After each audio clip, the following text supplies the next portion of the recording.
La verdadera religión. ¿Qué es la verdadera religión?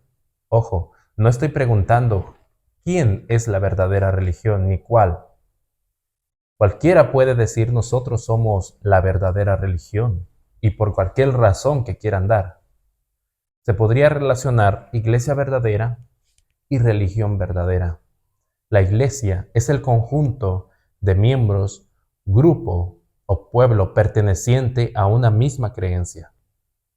Pero religión, aunque se puede definir de la misma manera, pero siempre ha ocurrido algo terrible en el mundo a causa de la religión. Y es que el mundo no está dividido primeramente por cultura o por idioma o por raza, aunque está dividido también por esto, pero el mundo está dividido principalmente por causa de la religión. Si se dan cuenta, la ideología específicamente religiosa ha dividido al mundo y a través de la guerra y la persecución. Por eso el principio de iglesia y Estado es lo más conveniente para el ser humano en esta tierra. Ahora, yo creo que la iglesia adventista es el pueblo de Dios que tiene la verdad, pero es la odisea. El problema de nosotros no es, el problema es en la práctica. No estoy hablando como individuo, sino como un conjunto. La religiosidad de la odisea ha sido fría, es decir, la profesión de nuestra fe ha fallado en la práctica. Y en la práctica somos como cualquier otra religión, no hay diferencia. De que tenemos verdad, de que tenemos la verdad, la tenemos. Y lo digo con mucha pena, porque de nada sirve tener la verdad, pero no tener a la persona que es la verdad en nosotros. La justicia es la práctica del bien. El mensaje de justificación por fe hace posible en nosotros la práctica del bien.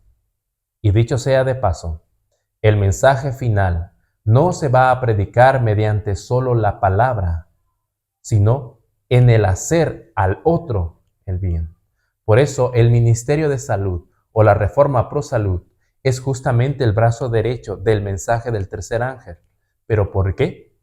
Porque cuando tú llevas el mensaje de salud a las personas, tú abres una puerta para que el mensaje de salvación, para que el mensaje de Cristo nuestra justicia llegue a ese hogar. Y dicho también sea de paso, cuando ya no se pueda comprar ni vender, pero todavía se tiene que seguir predicando, la única manera o el único ministerio que va a funcionar es el ministerio de la Reforma Pro Salud. Por eso cada familia tiene que prepararse en este aspecto. ¿Cómo se va a poder predicar la verdad específicamente? Por medio de hacer el bien a los demás, a tu comunidad, a tu entorno. La predicación final o el fuerte clamor no va a ser únicamente que tú salgas a la calle con una bocina, hables que el fin está cerca y deben arrepentirse ya. Este tipo de mensaje se escucha todos los días. Muchas religiones lo predican, pero el mundo sigue estando en la misma condición y cada vez peor. Cuando yo era un misionero Ojim, yo hacía encuestas a las personas y les preguntaba cuál era la posible solución para tener una mejor sociedad moral y segura. Entre las opciones de la encuesta estaba una, que era el papel de la religión. Y saben, esa era la menos interesada por las personas. Y es verdad, la religión se ha convertido en un negocio más.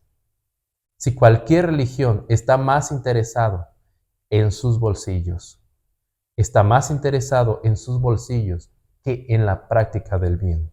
Y yo pregunto, ¿dónde está la iglesia verdadera? El remanente está en la misma situación, o quizá peor.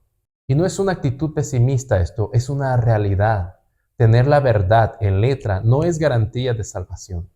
Jesús es la garantía de salvación. porque no hay práctica del bien, o hay muy poca práctica del bien, pues Cristo está fuera de la iglesia de la Odisea. Ese es el problema de la Odisea. Pero ¿por qué Cristo está fuera? Porque nosotros nos creemos ricos, porque no tenemos necesidad de nada, incluyendo no tenemos o no sentimos la necesidad de Cristo. Hemos dejado a un lado los libros del espíritu de profecía. La Odisea profesa con sus labios tener la verdad y seguir al santo del Señor, pero lo niega en su vida, o lo negamos en la vida, y realmente resulta vana nuestra profesión de fe.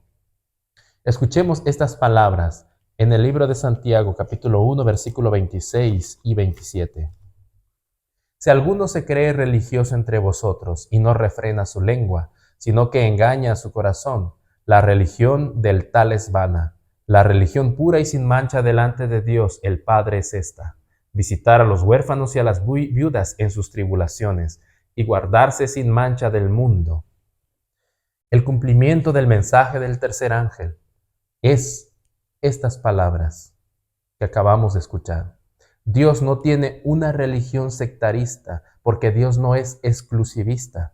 Dios es un ser activo. Dios muestra el carácter de Él por medio de su amado Hijo. Y si vemos a su Hijo, entonces vemos la religión de Dios.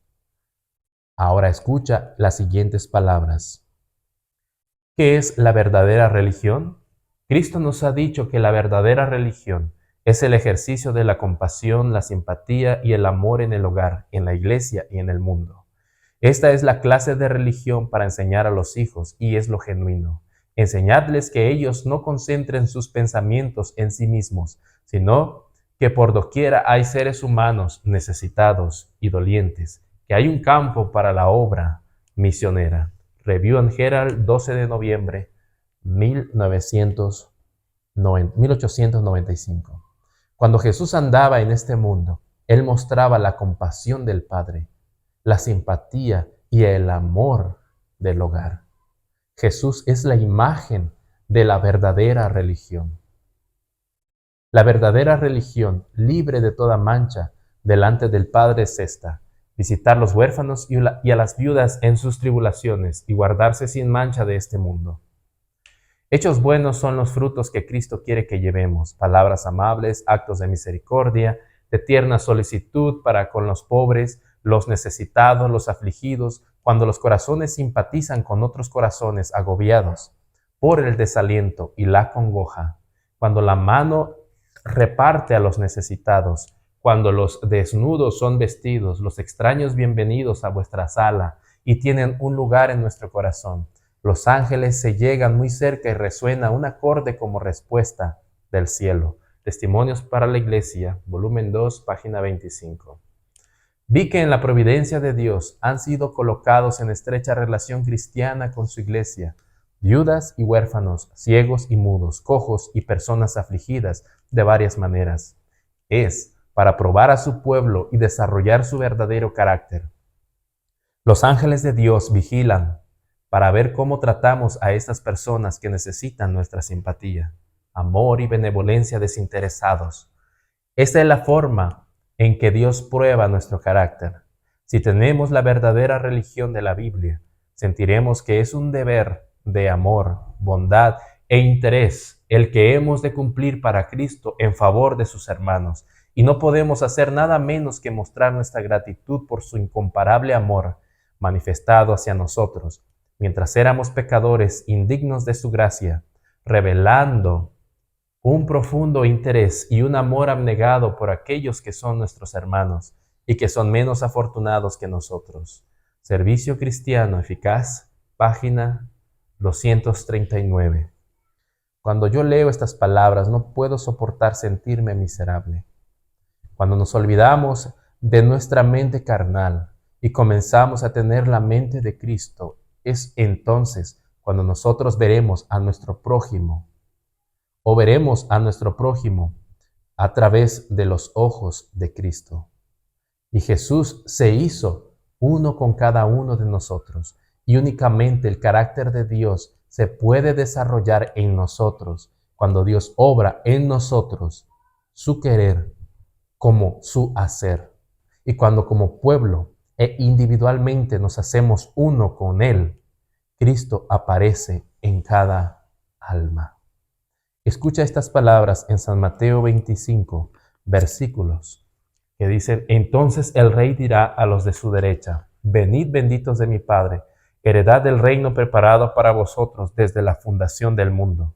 Porque tuve hambre y me disteis de comer, tuve sed y me disteis de beber, fui forastero y me recogisteis, estuve desnudo y me cubristeis, enfermo y me visitasteis en la cárcel, y vinisteis a mí. Entonces los justos le respondieron diciendo: Señor, ¿cuándo te vimos hambriento y te sustentamos? ¿O sediento o te dimos a beber?